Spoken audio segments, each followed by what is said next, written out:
Hello again.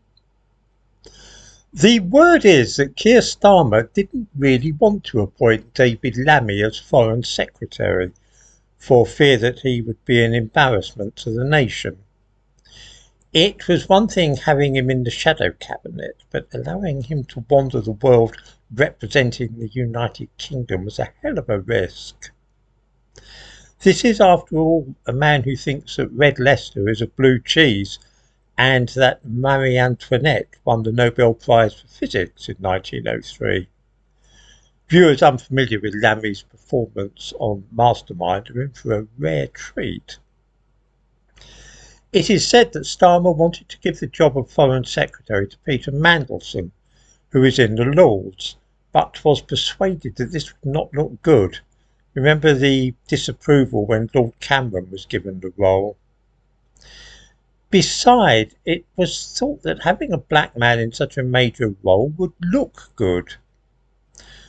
Those who thought so must have been groaning with their heads in their hands when they saw the picture of the Foreign Secretary turning up at the airport with the Prime Minister for an official visit to the United States, our closest and most important ally, wearing a suit and collar and tie, but also plimsolls or trainers or something else that you might wear for a PE lesson. That didn't look so good, did it? I shall not, of course, be making any silly jokes about at least he was able to do up the laces himself, because frankly that would be offensive.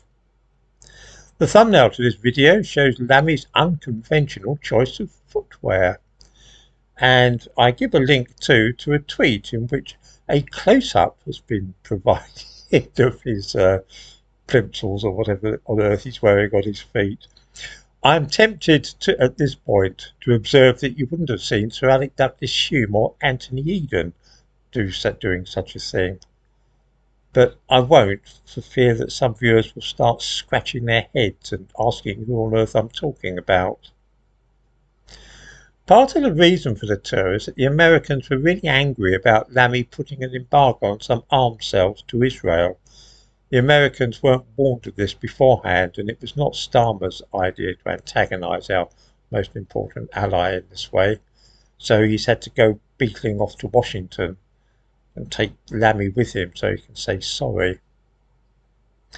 Our Foreign Secretary is having a busy time of it lately, for he has scarcely had time to catch breath after returning from the Ukraine, where he gave away £600,000 of taxpayers' money. Let's hope that this generous gift was not large enough to crash the economy. In the wake of the winter fuel payments business, viewers may be amused to know what some of this huge sum of money was spent on. In the description to this video, I give a link to the press release which the government website released about this act of unparalleled generosity with our money. It is headed UK Foreign Secretary and US Secretary of State in Kiev in first ever joint visit, as David Lammy announces over £600 million worth of support for Ukraine. Scrolling down, we find the following explanation of what all this cash will be used for. I quote, "It will support vital public services, including keeping schools and hospitals open, paying civil servants, and funding pensions." The hospitals in this country are in a shocking state, and pensioners are being targeted for cuts, of course, but there's still enough money in the Treasury to allow us to pay pensions in the Ukraine. Pensions in the Ukraine. Is it me, or does this sound in rather poor taste after the winter fuel payments were cancelled for 10 million pensioners here? Maybe they should move to Kiev instead.